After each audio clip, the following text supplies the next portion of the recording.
खबर तफसील से। कांग्रेस के सीनियर लीडर प्रमोद तिवारी ने हुकूमत की वैक्सीनेशन पॉलिसी पर अपनी सख्त नाराजगी का इजहार किया। इलाहाबाद में मीडिया से बातचीत करते हुए प्रमोद तिवारी ने हुकूमत से मुतालबा किया कि वो सुप्रीम कोर्ट की गाइडलाइंस के मुताबिक मुल्क में यूनिवर्सल वैक्सीनेशन की मुहिम फौरी तौर से शुरू करें। प्रमोद तिवारी का कहना था कि मुल्क में अभी भी टीकाकारी बेहद सुस्त रफ्तारी का शिकार है। प्रमोद तिवारी का यह भी कहना था कि मरकजी हुकूमत रियासतों को मुफ्त वैक्सीन मुहैया कराए ताकि आम लोगों तक वैक्सीन का फायदा तेजी के साथ पहुंचाया जा सके। एक ही मांग हमारी यूनिवर्सल वैक्सीनेशन, और वो यूनिवर्सल वैक्सीनेशन का मतलब है निःशुल्क हो, सबको हो, राज्य के आधार पर भेदभाव ना हो, आयु के आधार पर भेदभाव ना हो। और हम गर्व से कहते हैं कि जो हमारी नेता प्रियंका गांधी और राहुल गांधी जी ने कहा था, आज सुप्रीम कोर्ट भी वही कह रहा है। सुप्रीम कोर्ट ने जो कहा है कि रोड मैप दीजिए, सुप्रीम कोर्ट ने कहा है कि ये आपकी पॉलिसी हमारे समझ में नहीं आ रही है, सुप्रीम कोर्ट ने कहा है कि सबको निःशुल्क दीजिए। मैं समझता हूं इससे बेहतर कांग्रेस की बात को कभी समर्थन सर्वोच्च न्यायालय ने नहीं दिया होगा। और भारतीय जनता पार्टी के लिए बहुत दुखद, दुर्भाग्यपूर्ण, और अगर राजनीतिक शर्म हो तो इससे जन्नाटेदार तमाचा सुप्रीम कोर्ट नहीं मार सकता था। उसने कहा आपने सब गड़बड़ झाला होगा। उधर बीजेपी के सीनियर लीडर और मरकजी वजीर अक़लियती उमूर मुख्तार अब्बास नकवी ने आज रामपुर के चमरोहा में प्राइमरी हेल्थ सेंटर में 18 सालों से ज्यादा उम्र के लोगों के लिए कोरोना वैक्सीनेशन मरकज का रस्मी इफ्तिताह किया। मुख्तार अब्बास नकवी ने वहां काम कर रहे डॉक्टरों, सेहत के अमले और टीका लगाने वालों से बातचीत की। इस मौके पर उन्होंने कहा कि वैक्सीनेशन ही कोरोना के खिलाफ जंग में सबसे कारगर हथियार है। नकवी ने कहा कि made in India corona vaccine पूरी तरह से महफूज है। उन्होंने कहा कि जो लोग भी टीका लेने के अहल हैं वो जरूर टीके लगवाएं और हिंदुस्तान को कोरोना से पाक करने में मदद करें। मुल्क भर में कोरोना वैक्सीन की कमी का असर दिल्ली और हरियाणा में भी नजर आ रहा है। हालात यह है कि लोगों को कोवैक्सीन की दूसरी डोज लेने के लिए मेरठ में स्लॉट बुक करना पड़ रहा है। जराये के हवाले से मिल रही खबरों के मुताबिक दिल्ली और हरियाणा में कोवैक्सीन की पहली डोज लेने के बाद अब वैक्सीन की कमी के सबब दूसरी डोज के लिए लोग यूपी में करीब के शहरों में वैक्सीन के लिए स्लॉट बुक करा रहे हैं। जानकारी के मुताबिक अब तक 18 से 44 एज ग्रुप में कोवैक्सीन की दूसरी डोज के लिए 70% स्लॉट की बुकिंग कराई जा चुकी है। हालांकि मेरठ के चीफ मेडिकल अफसर का कहना है कि मेरठ के सभी वैक्सीनेशन सेंटरों पर रियासत के शहरों को ही टीका लगाया जा रहा है या फिर दूसरी रियासतों के ऐसे लोगों को टीका दिया जा रहा है जो यहां मुलाजिमत करते हैं। सीएमओ के मुताबिक इस तरह की खबरें आने के बाद सभी वैक्सीनेशन सेंटरों को सख्त हिदायत भी जारी कर दी गई हैं। यहाँ पे 18 से 45 साल की कैटेगरी में एलिजिबिलिटी जो है वैक्सीनेशन की, वो वही है कि जो लोग यूपी को बिलोंग करते हैं, यहाँ से ताल्लुक़ रखते हैं, यहाँ पे नौकरी करते हैं, चाहे अगर बाहर के रहने वाले हों, और लेकिन यहाँ पे उनका जो एम्प्लॉयर है वो लिख के देगा अगर कि यहाँ पे रहते हैं, मेरे अंडर में काम करते हैं, सेंट्रल गवर्नमेंट के एम्प्लॉय जो यहाँ काम करते हैं, वही लोग एलिजिबल हैं। इसके अलावा और लोग एलिजिबल नहीं। यूपी में कोरोना लॉकडाउन के निफाज के अमल में आने के बाद से सरकारी अस्पतालों और हेल्थ सेंटरों पर ओपीडी को भी मनसूख कर दिया गया था। कोरोना वबा की दूसरी लहर के गुजरने और अब हालात के धीरे धीरे मामूल पर आने के बाद हुकूमत ने आज से अस्पतालों में सर्जिकल ओपीडी की शुरुआत की इजाजत दी है। तवील अरसे के बाद मेरठ में आज ओपीडी की शुरुआत के बावजूद जिला अस्पताल में मरीजों की तादाद काफी कम नजर आई। वहीं सर्जिकल ओपीडी में डॉक्टरों की तादाद कम होने से पहले दिन ही मरीजों को परेशानी का सामना करना पड़ा। वहीं महकमे सेहत के जिम्मेदारान ने धीरे धीरे हालात बेहतर होने के साथ ही सभी तिब्बी सहूलियात के दस्तयाब होने की यकीन दहानी कराई है। ओपीडी में सर्जिकल ओपीडी के हिसाब से सर्जिकल ओपीडी चलेगी और इंडोर चलेगा। पहले जो हमारे इलेक्टिव ऑपरेशन जो प्लान किए करके ऑपरेशन किए जाते हैं वो प्रतिबंधित थे, अब वो आज से शुरू हो जाएंगे। जिला अस्पताल के अंदर सर्जिकल ओपीडी खोलने की अनुमति दी गई है, जिससे कि बहुत दिनों से जो सर्जिकल पेशेंट्स हैं जिनका इलाज नहीं हो पा रहा था, तो आए अपना कोविड प्रोटोकॉल के तहत अपने आप की जांच करा के सर्जरी करा सकें। CHC PHC पर भी कोविड प्रोटोकॉल के अंतर्गत रखते हुए, प्रोटोकॉल ध्यान रखते हुए ओपीडी शुरू की गई है। मगर यह है कि आज जो है सर्जरी की ओपीडी चालू होकर के है, मेडिसिन डिपार्टमेंट से अभी भी जो है फ़ोन द्वारा देख रहे हैं। हाँ, क्योंकि भाभी जो मैं भाई को दिखलाने के लिए लाया था, तो उनके जो है पैर में जो है प्रॉब्लम थी, तो डॉक्टर है नहीं, डॉक्टर कोरोना ड्यूटी पर है। हाँ, एक डॉक्टर जो है, 2 डॉक्टर हैं, 2 में से जो है एक डॉक्टर जो है वो जो सीएमओ ऑफिस में 3 महीने के लिए आता है। वहीं गाजियाबाद के सरकारी अस्पताल में फिर से ओपीडी खिदमत शुरू कर दी गई हैं, जिसके बाद मरीज अपना इलाज कराने के लिए सरकारी अस्पताल पहुंच रहे हैं। अस्पताल के चीफ मेडिकल अफसर के मुताबिक अस्पताल में कोरोना प्रोटोकॉल के तहत मरीजों का इलाज किया जा रहा है। आज से रेगुलर ओपीडी हमारी शुरू हो गई है। अभी तक हम लोग जो इमरजेंसी सर्विसेज थे वो दे रहे थे, तो अभी आज से रेगुलर में हम जितने भी एंटीनेटेड पेशेंट्स या अदर बीमारी लेकर भी जो लेडीज़ आती हैं, महिलाएं हमारे यहाँ, और उनके साथ साथ बच्चों की ओपीडी भी मैंने शुरू करा दी। तो इसी तरह मैनेज किया जा रहा है कि सबको दूर दूर सोशल डिस्टेंसिंग के हिसाब से ही लाइन बनवाई जा रही है। साथ साथ सैनिटाइजेशन किट पर एक गार्ड खड़ा हुआ है जो इस बात का ध्यान रख रहा है। क्योंकि ये महिलाओं का अस्पताल है तो मेनली तो यहाँ पर गर्भवती माताएं आती हैं, लेकिन साथ में कभी कभी खांसी, हल्का फुल्का बुखार, इस तरह की समस्या भी आ रही है। गाजियाबाद के लोगों से बचाव यही कहना चाहेंगे, चूँकि उत्तर प्रदेश सरकार ने लॉकडाउन खोलने की तरफ कोशिश जारी है, हम धीरे धीरे अनलॉक की तरफ बढ़ रहे हैं, लेकिन सामाजिक दूरी, साफ सफाई, Covid protocol plus respiratory etiquettes सभी का ध्यान रखें और अपने को। कोरोना वायरस को कंट्रोल करने के लिए रियासती हुकूमत और इंतजामिया ज्यादा से ज्यादा वैक्सीनेशन पर जोर दे रही है। गाजियाबाद का डासना मुस्लिम अक्सरियती इलाका है, जहां टीकाकारी की तादाद में कमी पाई गई है। इसको मद्देनजर रखते हुए मौलाना ने तमाम मुसलमानों को वैक्सीन लगाने की अपील की, ताकि कोरोना से लड़ने में लोगों को मदद हासिल हो सके। इसके अलावा मस्जिदों से लाउड स्पीकर के जरिए ऐलान भी किया जा रहा है, ताकि लोग ज्यादा से ज्यादा तादाद में वैक्सीन लगवाएं। तमाम लोगों से ये अपील करता हूँ, जो कोविड-19 की वैक्सीन पूरी दुनिया के अंदर लगाई जा रही है, अपनी बारी आने पर उसके लगवाने का मुकम्मल एहतमाम किया जाए। ये वैक्सीन इंसानी जिस्म के अंदर ताकत का ज़रिया है और बीमारी से लड़ने का ज़रिया है। ये वैक्सीन हमारे लिए नुकसान की चीज़ नहीं है। अभी तक वैक्सीनेशन का तो बहुत दूर की बात है, आदमी पर्सनल लेवल पे अपने लेग निकाल के वैक्सीनेशन करा रहा है। यहाँ पे कोई आम वैक्सीनेशन हो ही नहीं रही है और ब्लैक फंगस का एक डर बना के रखा हुआ है। सरकार ने ये बता नहीं रही कि इसका बचाव कैसे होगा। आम जनता के अंदर एक डर है। मैं कहना चाहूँगा कि हमारे उलमा इकराम और बुज़ुर्गान दीन, जैसे हमारे मोहतमीम साहब दारुल उलूम देवबंद के मुफ्ती अब्दुल कासिम नौमानी साहब ने वैक्सीन लगवाई और हमारे बड़े अकाबिर इस वैक्सीन को लगवा रहे हैं। हमें भी ये होना चाहिए कि जब हमारा वैक्सीन के अंदर नंबर आ जाए तो हम भी अपनी वैक्सीन लगवाएं। क्योंकि सब समुदाय के हिसाब से आकलन करना तो थोड़ा मुश्किल पड़ेगा, लेकिन यकीनन थोड़ा सा उनके अंदर एक संकोच है वैक्सीन को लेकर के। अगर हम अपने अस्पताल की बात करें तो कहीं ना कहीं हम कहना चाहिए मुस्लिम बहुल क्षेत्र में हॉस्पिटल होने के बावजूद भी बहुत ही कम इस समुदाय के लोगों का टर्नआउट है इसमें।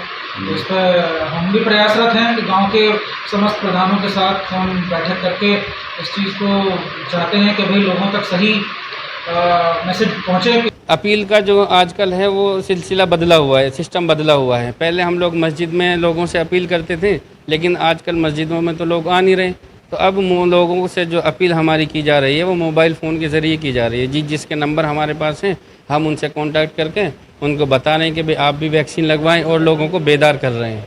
वैक्सीन जो है, ये जो कोरोना बीमारी है, इससे बचाव का एक अहम ज़रिया है। इस वैक्सीन लगवाकर हिफाजत होती है कोरोना से, तो इसलिए ये जो भरम फैलाया जा रहा है ये गलत है। इस वैक्सीन को ज़रूर लगवाएं। हमारे जो उलमा हैं, अकाबिरीन दारुल उलूम में, उन्होंने भी इस वैक्सीन को लगवाया है। इसी तरीके से अपने इलाके के जो दीगर उलमा हैं वो भी लगवा रहे हैं। इसलिए सभी से दरख्वास्त ये है कि इस वैक्सीन का ज़रूर लगवाएं। कानपुर प्रेस क्लब में भी आज से वैक्सीनेशन की शुरुआत हुई। प्रेस क्लब सद की पहल की वजह से इसकी शुरुआत हुई। खास बात यह है कि सहाफ़ियों के साथ साथ उनके अहले खाना को भी यहाँ वैक्सीनेशन लगाने की शुरुआत की गई है। आज प्रेस क्लब में वैक्सीन का कैंप लगा था, जिसमें 18+ वालों को 50 वैक्सीन लगाई गई हैं। क्योंकि एक दिन में 50 लोगों का ही स्लॉट मिलता है, इसलिए आज 50 लोगों को वैक्सीन लगी है। कल दोबारा कैंप लगेगा और 50 का स्लॉट फिर कानपुर प्रेस क्लब को मिलेगा। तो जो साथी हमारे रह गए हैं उनके कल वैक्सीन लगेगी। इस तरह से जब तक पत्रकार साथी और उनके परिजनों को वैक्सीन नहीं लग जाती तब तक यहाँ पर नियमित रूप से कानपुर प्रेस क्लब में कैंप लगाता रहेगा। गाजियाबाद के लोनी के राहुल गार्डन में एक स्विमिंग पूल चलाने वाले के खिलाफ और उनके जरिए लॉकडाउन के उसूल और जवाबत की धज्जियां उड़ाई गई, जिसके बाद कार्रवाई भी पुलिस ने की। इस स्विमिंग पूल को खोला गया और यहां पर 100 से ज्यादा नौजवानों को जमा किया गया। इत्तला मिलते ही पुलिस वहां पहुंची और स्विमिंग पूल को बंद करवाया। पुलिस ने इस मामले में केस भी दर्ज कर लिया है। अलीगढ़ थाना इकराबाद में उस वक्त सनसनी फैल गई जब ईंट भट्टे पर काम करने वाली एक खातून की अचानक मौत हो गई। बताया जा रहा है कि जहरीली शराब अब इकराबाद तक पहुंच गई है। फौरी तौर पर इलाके में पुलिस के आला अफसरान पहुंचे, जहां उन्होंने बताया कि मुश्तबा हालत में खातून की मौत हुई है। अहले खाना कुछ साफ नहीं बता पा रहे हैं। पुलिस ने इलाज को कब्जे में लेकर पोस्टमार्टम के लिए भेज दिया है, जबकि एक दिगर की हालत खराब होने पर उसे अस्पताल में दाखिल कराया गया। इलाके की सर्कल ऑफिसर ने ईंट भट्टे पर काम करने वाले मजदूरों को जहरीली शराब से बाखबर भी किया और अपील की कि वो किसी भी तरह की शराब का इस्तेमाल ना करें। सर्कल ऑफिसर का कहना है कि मौत मुश्तबा मालूम हो रही है। पोस्टमार्टम रिपोर्ट आने के बाद ही कुछ कहा जा सकेगा। एक महिला की डेड बॉडी पाई गई है। प्रथम दृष्टया मामला संदिग्ध प्रतीत हो रहा है, इसलिए बॉडी को पीएम के लिए भिजवाया गया है। पीएम रिपोर्ट आने पे स्थिति जो है क्लियर हो पाएगी। हाँ, इसमें एक व्यक्ति जो है गंभीर रूप से बीमार भी है, उसको हॉस्पिटल में उपचार के लिए एडमिट कराया गया। भट्टे वालों का ये कहना है कि उसकी सुबह से तबीयत खराब हो गई थी, पर इस संबंध में कुछ क्लियर कोई कुछ नहीं कह पा रहा। अलीगढ़ के थाना बन्ना देवी इलाके में वाक़े नई बस्ती पोखर के करीब रहने वाले लोगों में दहशत पैदा हो गई है। पोखर में मगरमच्छ होने की बातें तो मुतादिद बार कही गई, लेकिन अब लोगों ने इसे अपनी आंखों से देख लिया है। रात में मगरमच्छ पोखर से निकलकर बस्ती में आ जाता है। मगरमच्छ को लोगों ने अपने कैमरों में भी कैद किया है। लोगों का कहना है कि गुज़िश्ता रात अचानक शोर हुआ। जब देखा गया तो गली में मगरमच्छ मौजूद था, जिसके बाद वो आहिस्ता आहिस्ता पोखर में चला गया। इलाके के लोगों का कहना है कि ये नुकसान पहुंचा सकता है। कई बार सरकारी महकमों से कहा गया, लेकिन कोई सुनवाई नहीं हुई। अब बस्ती के लोग ही इसे पकड़ने की बात कह रहे हैं। लेके 1:30 बजे 3 बजे तक वो रोज रात को निकलता है इस एज में, और गली के अंदर सब सोए हुए होते हैं, किसी को पता नहीं चलता। वो जो कुत्ते होते हैं ना, कुत्ते लड़ते, उनकी वजह से थोड़ा सा पता लग जाता है, तो एक आध किसी की आँख खुलती है, उनकी निगाह पड़ जाती है। और कल तो हद हो गई, 3-4 दिन से देख रहे हैं हमको क्या रोज आया था गली की साइड निकल गया। कोई किसी को नुकसान क्या पता नहीं, तो क्या कहाँ से आता है ये पोखर बुरा है ना, उधर मैदान की साइड से घूम के निकल जाता है, और फिर जो है जैसे कोई जगह जाता है वैसे भाग जाता है, और इतनी तेज भागता है, आपने देखा होगा वीडियो में। किसी से कहा अधिकारी से अब तक? अधिकारी से जब उनसे वन विभाग वालों से भी कहा, और फिर उनसे भी कहा था, नगर निगम में जो संतोष जी हुए उनसे ही मैंने कह दिया था जरा सर अब हम ही करेंगे कुछ ना कुछ पकड़ने की व्यवस्था उसकी। किस तरह का डर बैठा हुआ है यहाँ पर? हमें तो डर लग रहा है, आज पता नहीं कैसे होगा। क्या हुआ था रात में? रात को कुत्ते पूछ रहे थे, तो यहाँ पर मुझे तो इतना डर लग रहा है, मुझे फिर दरवाज़ा न खोला रात को डर के। अब वो हमारे बेटे जो थी उन्होंने देखा जिनका दरवाज़ा, उनको दोनों में अभी भी। कितना बड़ा बताया जाता है वो? इतना बड़ा, इनके बराबर होगा। 5-6 के बीच में।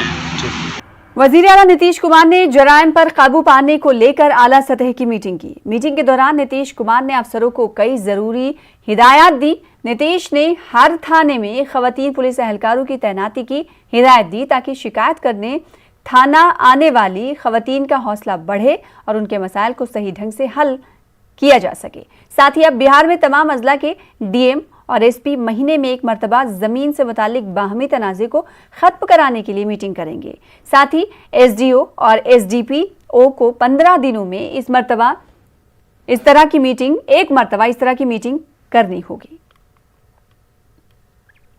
वज़ीर आला नीतीश कुमार के खिलाफ काबिल एतराज तबसरा करने वाले टुन्ना पांडे को बीजेपी ने पार्टी से बाहर का रास्ता दिखा दिया। जेडीयू ने बीजेपी के इस फैसले का खैर मकदम किया है, वहीं अपोजिशन जमातों ने इसे आई वॉश करार दिया है। विरोधी बयानों के कारण उनको पहले अनुशासन समिति ने शो कॉज नोटिस जारी किया था। 10 दिनों का समय दिया गया था जवाब देने के लिए, लेकिन उसके बावजूद लगातार वो मीडिया में आकर करके और फिर भी खिलाफ बोल रहे थे। इसलिए पार्टी अध्यक्ष ने तत्काल प्रभाव से उन्हें निलंबित किया है। बिहार हुकूमत की जानिब से इंजीनियरिंग व मेडिकल कॉलेजों में तालिबात को 33% रिजर्वेशन देने का फैसला किया गया है। जेडीयू लीडर व साबिक एमपी डॉक्टर मनाजिर हसन ने कहा है कि वजीर आला नीतीश कुमार ने रियासत की बेटियों के लिए एक तारीखी काम किया है, जिससे न सिर्फ तकनीकी इदारों में खवातीन की तादाद में इजाफा होगा बल्कि इसका फ़ायदा रियासत को भी हासिल होगा। डॉक्टर मनाजिर हसन का कहना है कि अक़लियती तालिबात को भी इसका फ़ायदा उठाना चाहिए।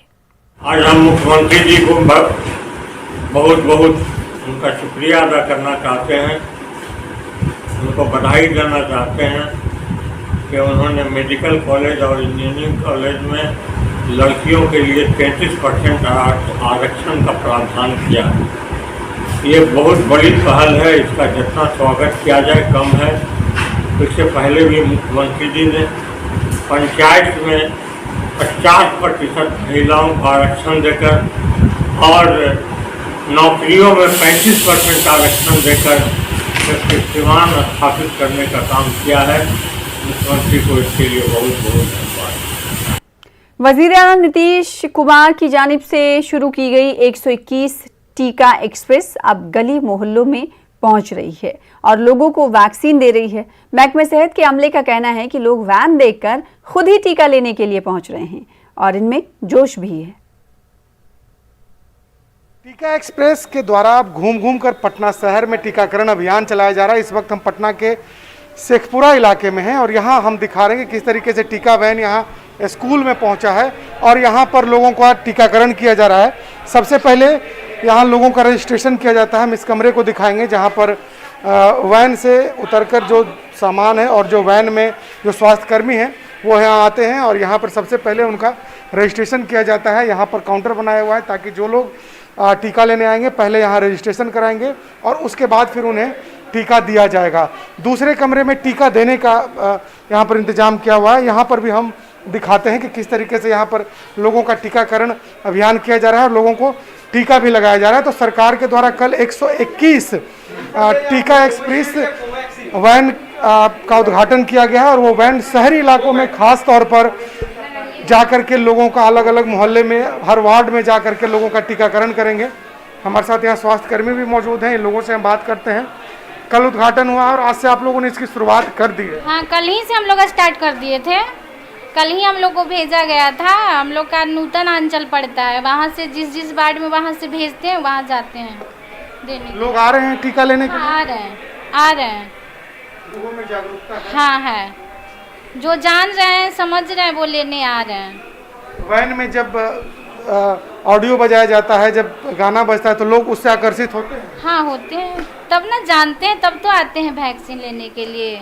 और जो वार्ड के हैं वो लोग प्रोत्साहित करते हैं, आंगनबाड़ी सेविका है वो लोग प्रोत्साहित करती है लेने के लिए वैक्सीन। आपने अभी टीका लिया है और ख़ास तौर पर सरकार ने नई पहल की है कि शहरी इलाके में घर घर जाकर के अब टीकाकरण अभियान होगा। सरकार की इस पहल पर क्या कहेंगे? हम लोग तो अभी जितना भी हो रहा है सब उन लोग का आदेश मान रहे हैं और सब जगह हमने सबको आगाह भी कर रहे हैं। मेरे यहाँ भी 3 को कैंप लगा हुआ है, एक सवजपुरा में है, एक खोजपुरा में हुआ और एक मेरा मजिस्ट्रेट कॉलोनी में लगा हुआ है। तो बिल्कुल देखिए, जो लोग हैं वो लोग भी कहीं ना कहीं इस सरकार की इस पहल से काफ़ी प्रभावित हैं। उनका कहना है कि जो तमाम लोग हैं उन लोगों को इसमें बढ़ चढ़ कर हिस्सा लेना चाहिए क्योंकि सरकार ने ये आम लोगों के लिए ही ये पहल की है और वाकई यदि हमें कोरोना से लड़ना है तो हमें टीका लगाना होगा। शैलेंद्र, न्यूज़ 18 पटना। हर दिन 200 लोगों को वैक्सीन लगाने के मकसद से टीका एक्सप्रेस पटना सिटी के गली मोहल्लों में लोगों को वैक्सीन लगा रही है। घर घर टीका एक्सप्रेस के पहुंचने से लोगों को वैक्सीन लगवाने में आसानी हो रही है। खवातीन का कहना है कि पहले वो डर की वजह से कोरोना का टीका नहीं ले रही थी, लेकिन अब वो वैक्सीन लेने के लिए तैयार हैं। मुख्यमंत्री नीतीश कुमार ने इसी टीका एक्सप्रेस को रवाना किया था जो आपके गलियों और शहरों तक पहुंची है और यहां आपको कोरोना वैक्सीन जो है वो दिया जाएगा। यह तस्वीर है राजधानी पटना की, जहां पर पटना सिटी इलाके में यह टीका एक्सप्रेस पहुंची है और देखिए यहां पर जो इस वैन के साथ स्टाफ पहुंचे हैं वो लोगों को वैक्सीन लगा रहे हैं। तो निश्चित तौर पर जो लक्ष्य है टीकाकरण का उसको पूरा करना है और लोगों में जागरूकता लानी है। लिहाजा जो वैक्सीन वैन है उससे लगातार गीतों के माध्यम से लोगों को बताया जा रहा है कि वैक्सीन अगर आप लेते हैं तो आपको किस तरह का फायदा होगा। देखिए तस्वीरों में कैसे जो एएनएम हैं वो पैरामेडिकल स्टाफ कैसे वैक्सीन दे रही हैं, और निश्चित तौर पर आपके घर तक अगर टीका एक्सप्रेस पहुंच रहा है तो ये आपके लिए भी सहूलियत है। और आप अगर थोड़ी सी जागरूकता दिखाएं तब जो वैक्सीनेशन का लक्ष्य है उसको पूरा किया जाएगा। और लगातार सबसे बड़ी बात देखिए, आधी आबादी जो महिलाएं हैं वो वैक्सीनेशन के लिए पहुंची हैं। और यहाँ पर देखिए कैसे एक एक कर लोग अपने नंबर आने पर यहाँ बैठ रहे हैं और अपना वैक्सीन जो है वो ले रहे हैं। ये प्रक्रिया लगातार जारी है और ये वैन जो है पटना सिटी में पहुंची है। लोगों से अनुरोध है, न्यूज 18 की अपील भी है कि आप अधिक से अधिक संख्या में पहुंचें और टीका एक्सप्रेस द्वारा यह अभियान जो शुरू किया गया है इसमें अपनी हिस्सेदारी निभाएं, अपनी भागीदारी निभाएं ताकि जो लक्ष्य है उसको पूरा किया जा सके। यहाँ पर आंगनबाड़ी सेविका जो हैं वो भी काफी संख्या में मौजूद हैं। नहीं ले पाई थी टीका, सुने की 50 के पड़ रहा है तो इसी से नहीं लिए। अब पूरी जानकारी नहीं थी आपको। अब आपके घर के पास टीका एक्सप्रेस पहुंचा है, अब कैसा लग रहा है? घर में आकर लोग दे रहे हैं। ठीक लग रहा है, अभी तो कुछ नहीं लग रहा है। दिलावे से ऐसा होता है, वैसा होता है, डर लगता है क्या होगा। डर से नहीं ले रही थी तो ये डर कैसे दूर हो गया?